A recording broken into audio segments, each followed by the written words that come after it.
Welcome to USA Global TV and Radio, where our mission is to provide education, entertainment, hope, and inspiration.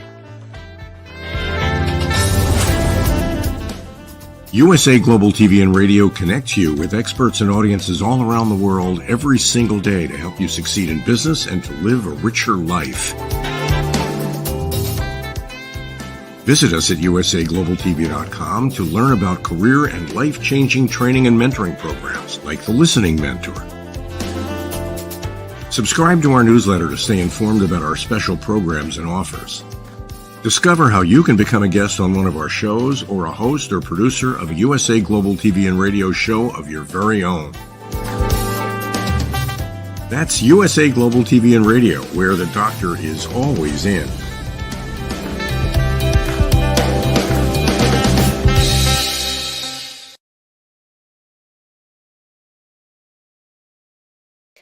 Hello, good morning, good afternoon, good evening. Welcome home to USA Global TV and Radio, where we provide world-class education, entertainment, hope, and inspiration. I am Dr. Jacalyn Kerbeck, and our show today is the Listening Mentor Show, near and dear to my heart, where with our expert, Caroline HEWARD, the Harley Street stress expert, we explore all means of consideration when it comes to relationships, when it comes to active and elevated listening. We are providing solutions and awareness. So joining me today when our topic is the healing power of sound and mindful listening, let us welcome the Harley Street stress expert, Caroline HEWARD, joining us from the United Kingdom. Hello. Hello. Lovely to be here on a Friday evening with you. I've missed you. I'm not always here, and it's lovely to be here tonight. Thank you. I've missed you as well. We always have so much fun on this show, of course, and outside of the show. And I'm excited we have our new background, which is really up to date with our logo and the name of our show.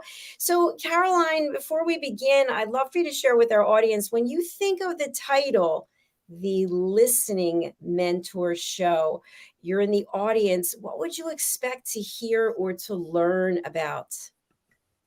How to effectively listen, how to listen not only with your two ears, but how to listen wholly and fully, sensorily.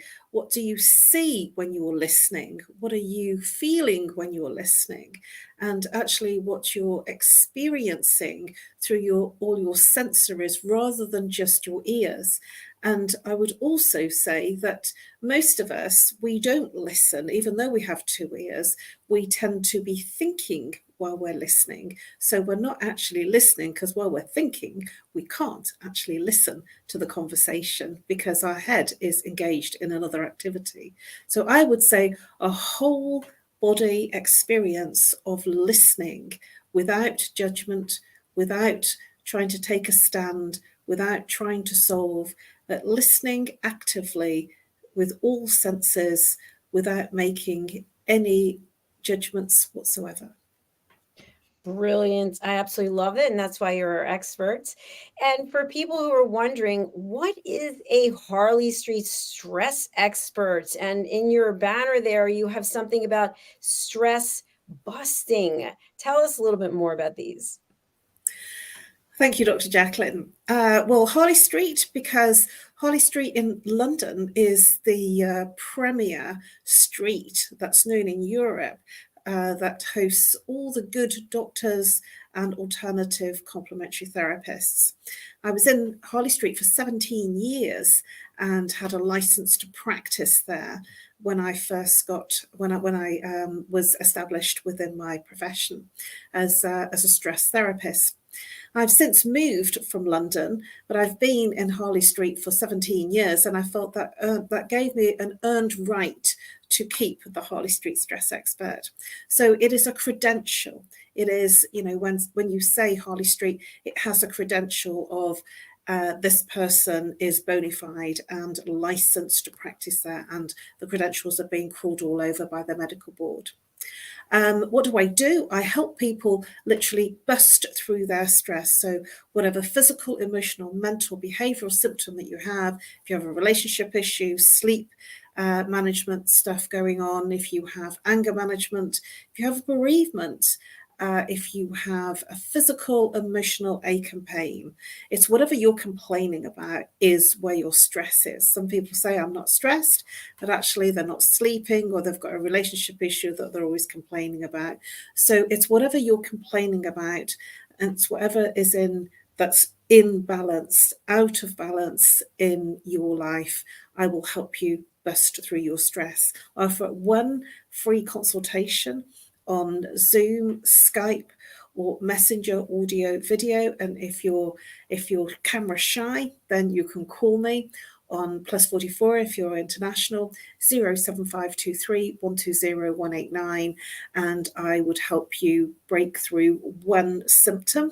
Obviously, you're walking around with much more than that, so I offer a program of up to 8 sessions and a follow-up to help you with all manner of complaints that you are complaining about in your life, to break through the very root cause of what causes your stress. Bust your stress. Bust your stress. We love it. We are going to put out a single. I know it. So So our topic today is the healing power of sound and mindful listening. And when I think about that, the first thing that pops into my head is the sound of the ocean, the waves crashing against the sand. And so many people will walk along the beach just to hear that sound, because there's something about it that I don't know what it is. If you think about the ocean and the surf and the current, how strong it is, how powerful, that crashing sound. There's so much power there. But then once it hits the sand, it just dissipates. And there's that peace. So that's what comes up for me. What comes up for you when you think about the healing power of sound? Well, I just want to iterate why you feel so peaceful with water. And that is, water is the element of the second chakra, which is also known as the relationship center. It's also where the sexual energy resides. And it is our movement and our flow towards things that we desire to do, and our flow towards moving forward in our lives. And so when there is movement, and it's all about movement, water is the very life force of our body, because we are, depending on what research that you read, between 70 parts and 80, 90 parts water. A baby would be 90 parts water, and between 70 and 80, depending on which research that you read, that our body is made up of 70 to 80% water. And so it is really important to be fueling our body with good water, otherwise it could cause a lot of challenges. So yes, water is very, very soothing. I have a water fountain in my home, and the trickle of water actually helps with movement and flow in terms of my daily life. And I've only just put my water feature up in the last few days, and it feels very peaceful. What comes up for me when I think about sound is that I've done a lot of sound meditations, and I listen to Sanskrit mantras, and I've had my healing mantras playing in the last few days in my living room, because I've found all the bits and pieces and I've put it together, and it just makes me feel good, because sound, it has a vibration, and depending on what sound that we listen to will make us feel good, or make us feel challenged, or make us feel angry or sad.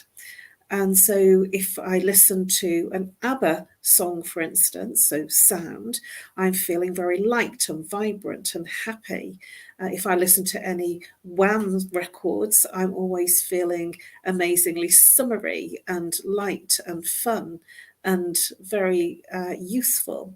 And when I go to gong baths, they have different sounds from the different gongs, which make me feel incredibly relaxed.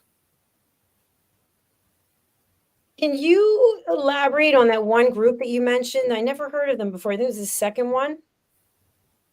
The second one, Sanskrit mantra. No, you were saying the kind of music that you listen to, and I was like, "Oh, what is that?" I don't know. Right. Well, ABBA is I know ABBA. that one. Yeah, Da, Wham. da, da, right? Dancing Queen's my big one. Yeah. Wham. So Wham. Wham, George Michael. Okay. And he just, even though he's passed away now, sadly, he just makes me feel very lively. And, Wham rap is just something, that just makes me feel like, sort of summery and fun and light, and it was an 80s song. I remember it. You It's do? funny that you said that because I love what you shared about what you like to listen to and how you feel about it.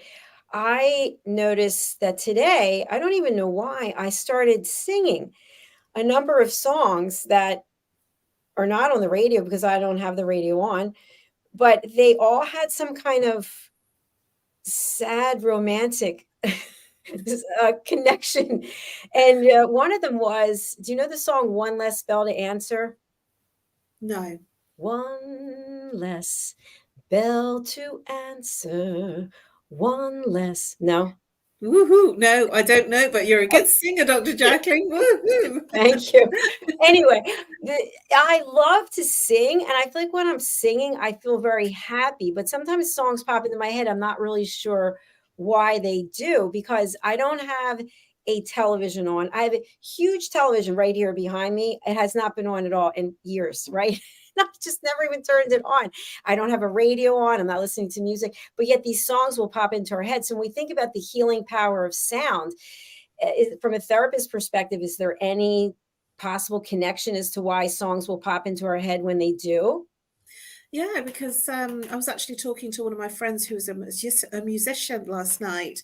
We caught up in a catch-up call, and he was saying that he's doing a lot of gigging, and he's doing 70s and 80s music, and he's teamed up with a number of very famous people.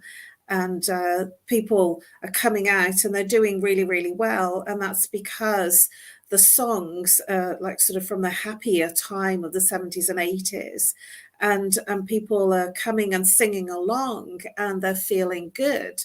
And it's because wherever we are, we can transport ourselves back to when we first heard the song. And so we go back to a time. And so when, say if there's an event that you're at and you suddenly remember somebody that you've not seen for a while, and when you think of them, you think of a song that you danced together with, then that song will pop into your head. And so when I do my shopping, for instance, and if I am out and about and I'm hearing a song and it's, sort of way back, it's like the supermarkets. I know that I'm getting older because the supermarkets play the songs that I was growing up to. So I know that I must be getting older because it's all piped music now. But it takes us back to a time that we feel and that we feel good. And we align that song to our experiences, to relationships, to an event, a wedding, a reception, a birthday party, or just, sort of a night out with friends and feeling really good. Brings back good memories, absolutely. And you mentioned about your fountain, which I love. There's just something about having a fountain and that water flowing. And are they hard to maintain? Well, I live where I am now, and when I was in London, both places are hard water areas. I don't know whether that's a thing in America, but it definitely is in the UK. And hard water means that it gathers lime scale, so it goes all like white and chalky. So no, they're not. You have to clean it because it develops this lime scale, and then the pump works really hard. And so the boilers for hot water tend to be the same, that they get very scaly, and then they scale up the radiators. So I was hoping that when I moved, I'd be moving to a soft water area, but no chance. So I've still got my trusty huge water filter because I filter everything. Even my plants, sort of have filtered water on occasions. That's smart though. And are your just while we're talking about the healing power of sound, I think there's a healing power of plants as well, having plants around you. Pet Psychic Amina talks about that on a regular basis. What are your thoughts about combining the plants and then the fountain maybe in the middle of the plants or somewhere around there? For the plants, it might help them with having sound healing as well. Well, I have a lot of plants. When I moved from London to my new home, I actually my removal company transported 30 plants here, and one of them has only one of them has not quite survived, and I'm still nurturing it, and they're growing really, really healthily. And I think it's because there's a lot of light here. I water them well, and now I put my fountain up, I'm sure that they'll all be very happy. I'm happy for your plants, and I didn't know you had 30 plants. That's quite considerable. Yes. What Well, kind do you have? when I was in London, there was no garden. So what I did was I brought the garden into my living room. I had an 18-foot living room, and I brought the garden into the living room so that I had my green. So I can do green plants really, really well. It looks like you've stepped into an Amazon jungle when you walk in. So you have a green thumb too. Do you talk to them? Well, yes, I do. And I say things like, "Oh, you're doing really well." We need that though. I've heard that that's really an important part of having plants. Well, and they all think they're trees because they just grow up and out. And Look how big you are. You know, it's this big. Look how big you are. and I've had some of them with me for a long time. My peace lilies are coming out in flower again since they've been here. I've got 3 in my windowsill in the kitchen, and they've flowered again. And I've had them for a number of years, and they've just all flowered. Let's go on a tour right now. Take down that green screen. Let's go on a tour of your house. I'll send you some pictures. Okay, that would be fun. So this is a two-part discussion, the healing power of sound and mindful listening. We hear so much especially during the pandemic, about mindfulness. And I know people have reached out and they really don't understand what it is. Are you able to give a clear definition of what is mindfulness? Yes, mindfulness is what's been brought to the West by the Tibetan Buddhists. And essentially, mindfulness, when I talk to my clients who haven't done any type of meditation or any type of work, if I said we're going to do some mindfulness, they generally would say, "Oh, my mind's really full. I don't want to do it. I don't want to fill it anymore." So I usually have a skit on that and say we're going to do some mindlessness. But mindfulness is a very topical, and it's caught on in the Western world. And mindfulness is essentially moving into a state of moving from the busy mind into the heart. And there's many practices, many exercises that you can do to move from the fact that the mind is constantly thinking and reconnect back to the heart. And it's by being present. So there are many breathing exercises and practices. There are many counting or focusing. So you can be focusing on something that's large, and then focus on something that's small in your environment, and then go back to large, or 2 things that are small. There are many different practices and techniques within mindfulness that move you into a state of inner peace and inner calm. And what's really lovely about it is it doesn't take a lot of effort or a lot of strategy, because they're very, very simple practices about moving you more connected to your body rather than being in the fullness and the conversation of the mind. Excellent. Great description. Thank you. We had a show earlier today, The Power of Etiquette and Manners, and we were talking about listening and being fully present. And then earlier today, I did my Talking Heads episode about stage hogging and what that looks like.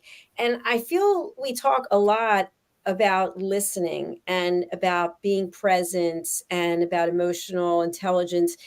And we do this because it seems to be needed more than ever in this world.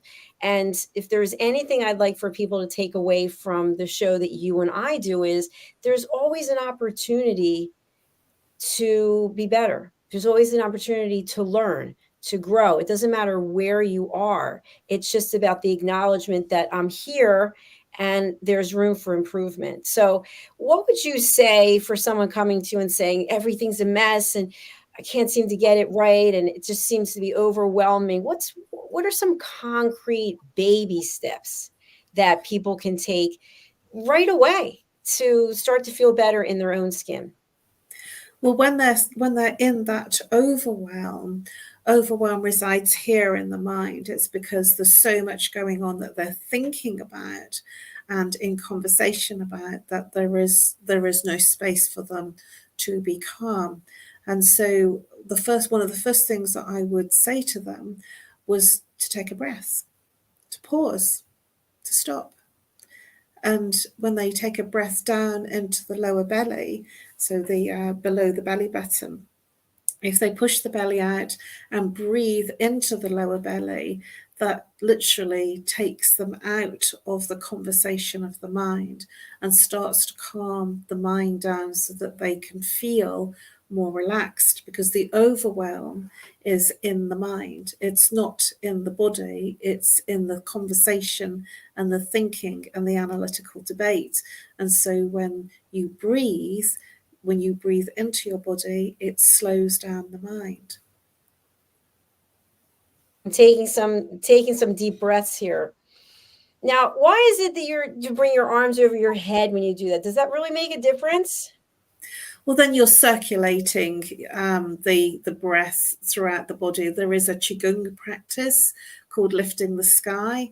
And so when you deliberately bring up your arms to the heart and then take them down to the root chakra, and then you can actually lift them above and over the head, and then move it around the rest of the body. You're actually bringing up the earth energy, putting it into the heart, pushing down the earth energy, and then bringing the earth energy around and over the entire body. So it earths you. I feel very earthy right now. It sort of grounds you. You know, Grounded. if you do any exercises, you will feel more in your body. If you sort of take a run around the block, or a fast-paced walk around a block, or if you do some solid core, you will feel very much in your body. I love it. I love it. I love it. So, what I'm really feeling is that everyone, whether it doesn't matter where you live, it doesn't matter how much you have or how much you think you should have, you have the opportunity to grow and to learn and to give back. And I think that's one area that people, they don't think they're good enough to help someone else. They don't think they're good enough to volunteer. I'm using good enough. Who's going to want me? What value am I going to bring? What am I going to do? But we all have value.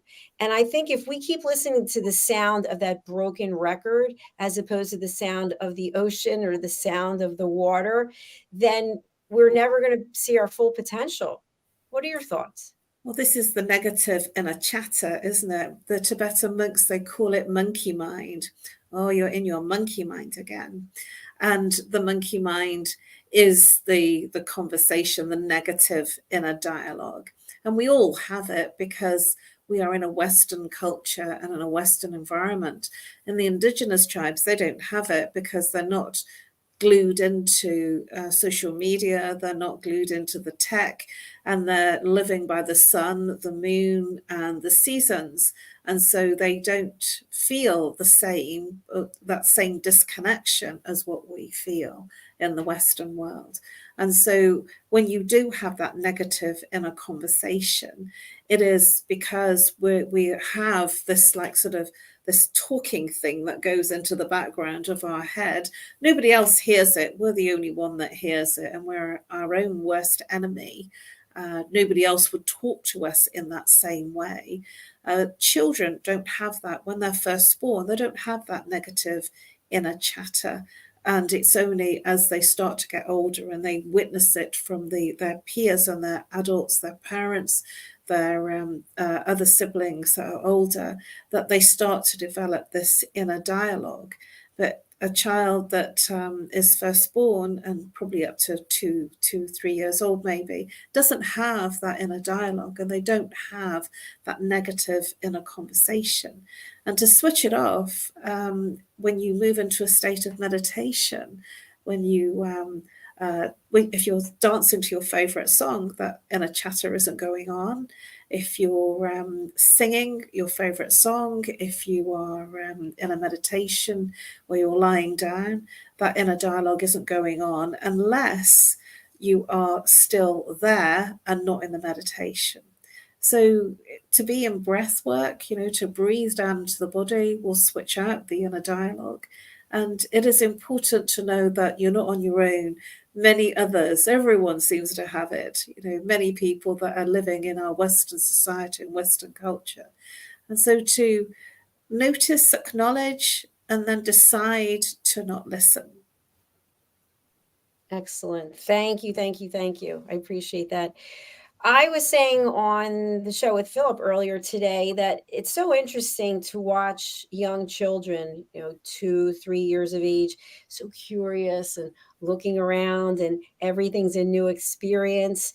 And you and I have discussed this, but at some point, somebody says something, and all of a sudden, what was so beautiful and so innocent that we as adults try to get back to, it's gone. It's broken because somebody told that innocent wonder something that hurt their feelings, or they insulted them, or they told them sit in the corner, or don't talk, or speak when you're spoken to, et cetera, et cetera. And then everything changes.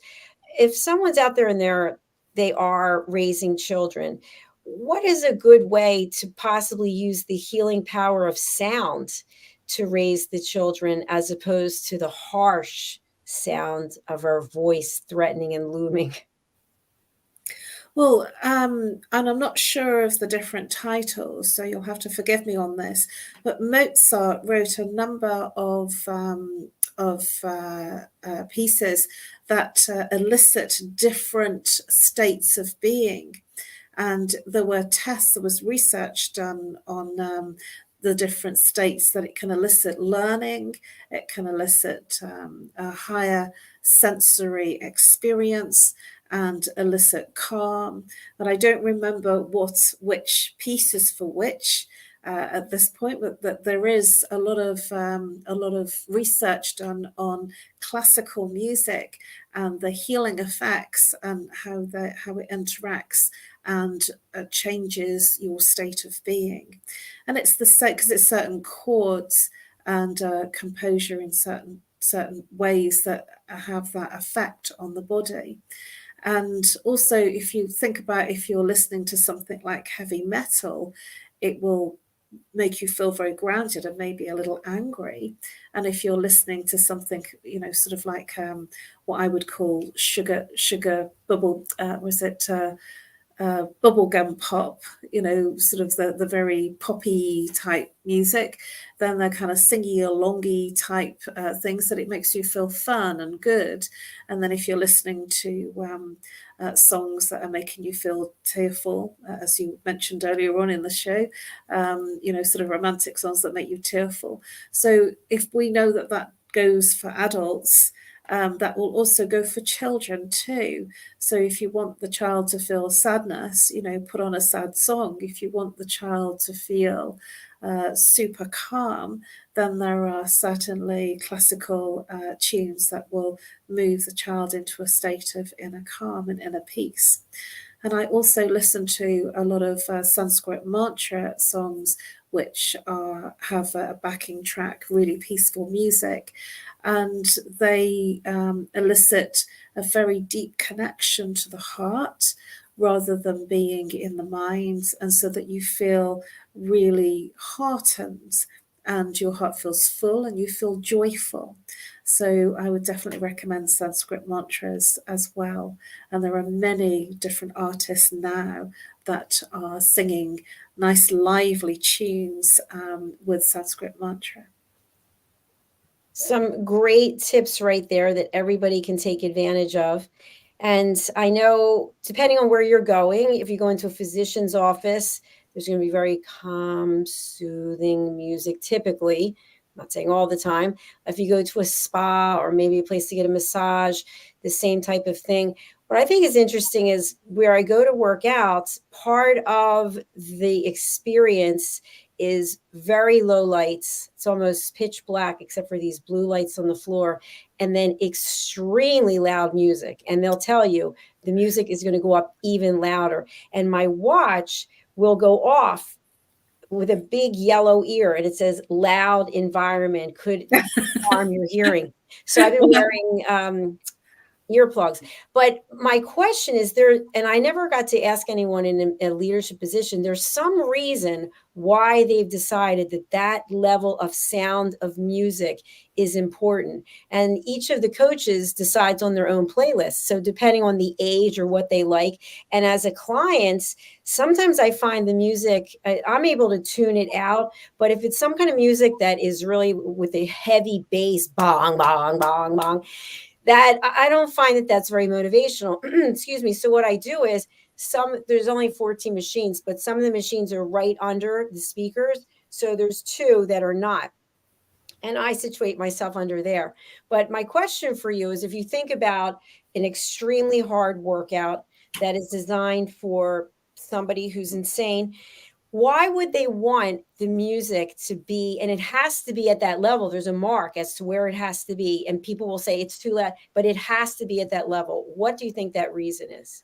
Well, there's a very, very good reason for that, and that is that they are eliciting the root chakra energy. The root chakra is where the base of the spine, the tail end of the spine meets the genital area. That's the root chakra, and that's your foundation center. And this is your earth. This is where you're grounded, and so they're eliciting the foundation chakra, so the root chakra, to literally gyrate, so that it releases the hormone from that center. And the hormone from that center is, so the adrenal gland is the hormone from that center. So this is the endocrine system that we're talking about, and the adrenal gland is responsible for your energy, so your reserve or non-reserve of energy. And they've obviously worked out the height of the music, so the volume will have this specific eliciting of the vibration for the adrenal gland and the root chakra. So it works, is basically what you're saying. Yeah, it does. And whether you're tuning it out or not, the body will feel the vibration. So when you're in heart vibration, for instance, it's much lighter and floaty and bubbly and sort of much calmer. If you're in the second chakra, it's like watery, so it's kind of liquid in terms of its vibration. But any root chakra vibration is kind of bong bong bong, it's like drum beat, Yes. it's like the tribal African drum beat that is really getting you right down and earthed, into the experience. Yeah, it's really interesting because, again, it's about it. This is the healing power of sound, and I don't know that I would use the word healing, because I have felt once or twice when I left, I was like, wow, I cannot hear right, but now I'm wearing the earplugs. But I thought to myself, there's got to be some kind of scientific evidence or something that's why they're doing this. So it just goes to show you that sound does have a huge impact. And I remember seeing on mainstream television some of these shows, and they would feature prisoners of war, whether they were documentaries or reenactment, and they would show you the person in a room with extremely loud music, like blaring music with the lights, just back and forth. And eventually, I don't know what the time frame is, but at some point it has to really have a very negative impact on you. Yes, it does, and certainly in the when there was war, that there were people that were subjected to this type of sound, like very sharp, piercing sound, or as you said, strobe lighting. Lights, sound will have a detrimental effect if it's done in the wrong way. I used to go to discotheques where they had strobe lights, and now they've been banned because it has an effect and can bring on epilepsy or a fit. So they've been very much that they've been very much disregarded as not good for you. So very much sound has an effect if you are put into an environment where you're constantly at a high pitch. I remember I had a neighbour below me when I was in London, and they had a boiler that was humming. The jacket, the outer cover wasn't quite fitting it, and it was humming, and the hum was kind of quite a low vibration hum, and when I was in bed, I couldn't sleep because I could just hear it, and I didn't sleep for weeks. And I actually reported it to the noise pollution because I didn't even know what it was. I just kept hearing this low hum. But it was very disturbing, and I just couldn't sleep. And so I got somebody came round to see me. And although when he was standing, he didn't hear it. When he lay on my bed where I was lying, he said, yes, he said, this is illegal, this level of sound, which is intrusive. And so what happened was there was a ban put on the boiler of my neighbour below me because it contravened the noise level that was acceptable. And so they had to have a new boiler. And I didn't feel great about it because I didn't even know that it was the boiler. They had to enter the property to find out what was causing it. Well, thanks for that transparency and sharing that.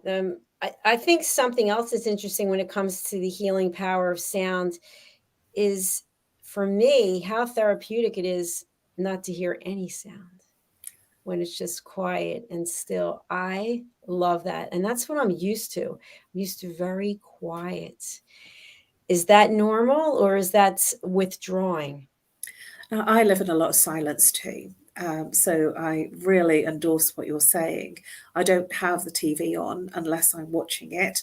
I don't have the radio on. I've not had a radio on for many years now. And I'm not listening to, just something in the background, whereas I used to need to have something on in the background. Now I don't. So silence is actually really good because you can be in a state of silence without anything and feel even calmer.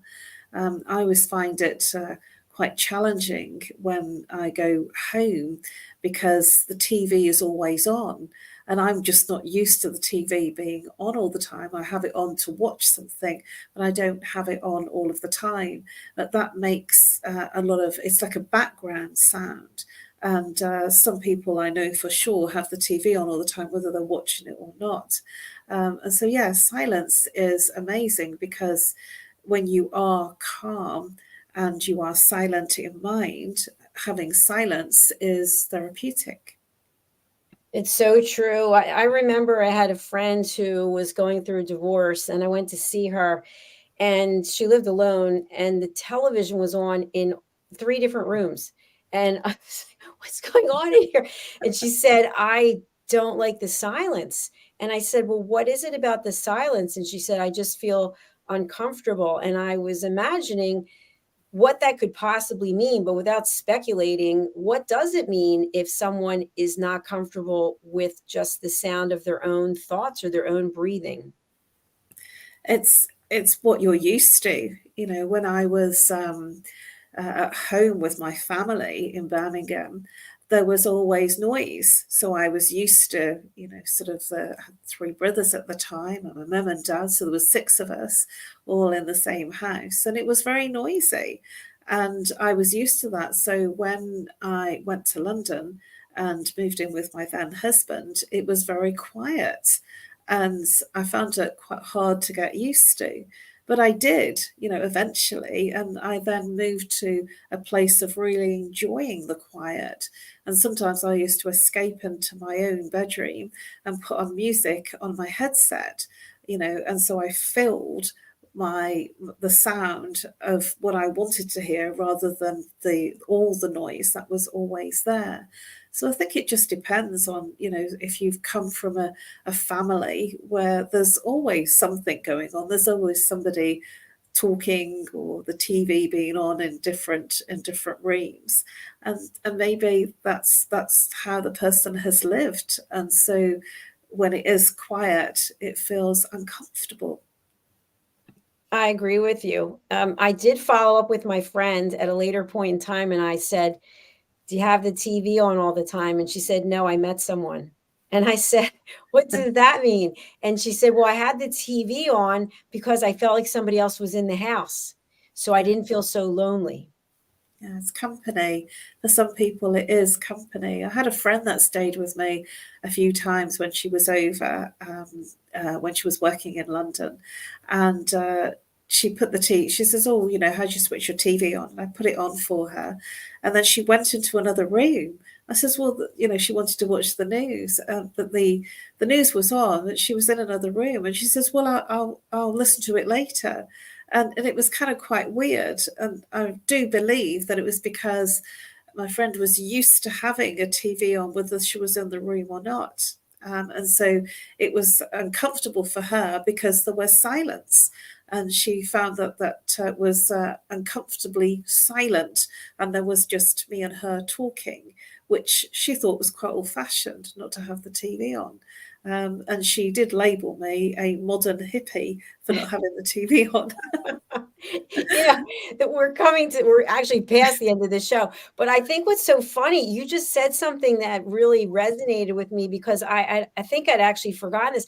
I have been with people in their home where you're sitting close to each other, but the television's on and you're talking like this, Caroline, blah, blah, blah. And finally I say, "Can we turn the TV off?" I feel like I'm yelling. No, we need to leave the TV on.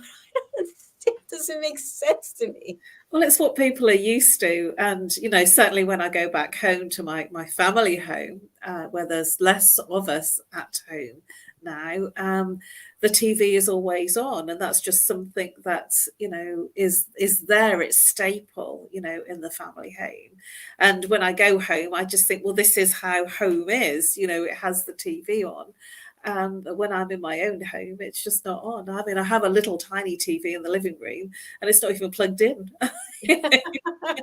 But do you feel like when you go back home, do you ever feel like you're competing with the TV? Because maybe the person's not really totally listening to what you're saying. Maybe they're getting something from the TV and trying to listen to you when we know that's not possible. Well, we do. Sometimes my mum will say, "Can you lower the TV down? We're talking." And I think that's, sort of an interesting perspective that there's a noticeable, "Can you lower the TV down?" Especially if, sort of there's conversation. But I have a brother that likes the sport, so there's always a lot of sport on the TV or chat shows, and that keeps him occupied. And I do feel that it's probably company, and it gives him something to focus on. Whereas I don't need company, in that way. Perhaps my brother does need it in that way, and it makes him feel that he has an interaction that makes him feel comfortable. It's true. And one more comment before we close out. I think what's also interesting, if you speak to people who drive frequently, there's some people who have to be on the phone. They've got to be talking to someone or listening to the radio when they're driving. And then there are other people who just want complete silence. It's interesting because if you think about it, I made a 1,200-mile trip not that long ago. And the only thing I have Sirius radio, And the only thing I listen to is 70s music. So they play, eventually it's going to be the same music. I don't listen to anything else. I don't even know how to get it off of the 70s channel. But anyway, after I've heard the same song, Tie a Yellow Ribbon, maybe 3 times, I'm like, that's it. And so I will just listen to nothing except my own thoughts. And what I found interesting is when I do have the 70s channel on, if there's a lot of traffic or if the weather is really bad, there was electrical storms as I was driving, the first thing I do is I turn down the sound of the radio, which I don't even know if that makes any sense, but I feel like I can't fully concentrate on the driving when there's the bad weather or traffic if I'm listening to the music. Does that make sense? Yeah, because you're absolved. You're really involved in the song and the singing and the 70s rather than being in your environment, which you need to pay attention to, especially if there's thunderstorms and you're working round, sort of very difficult weather. So that's absolutely right that, to lower it down, you can't focus on 2 things. It's what it is. So when it's smooth, when the drive is smooth, then it's okay to have the music on and, and to be in that space. But if you have to focus on the driving because of the weather being treacherous, which it will be, then you have to have a calmer mind and you can't be so full in the music. So yeah, that makes total sense. Excellent. Thank you. I feel at peace again. It's time for Sadly to leave, as our show with Pet Psychic Amina, Coexistence and Sustainability, is coming up. We're going to be talking about ants and anthills. How about that? A different type of topic. But Caroline, how can people reach out to you? How can they bust their stress and get their free stress buster consultation? You can reach me by emailing me on nomorestress@live.co.uk, or you can call me on +44 if you're international. If you're local, 07523 120 189.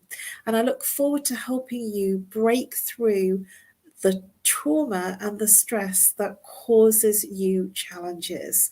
I do 1 symptom for free, and obviously we're all walking around with much more than 1 symptom, and I offer a program of sessions online which you can break through your stress, and you will feel incredibly relaxed, and more to the point, you'll get an incredibly deep sleep even after 1 symptom. So I look forward to arranging your free consultation and booking a program of sessions so that you break through finding root cause of all of your symptoms.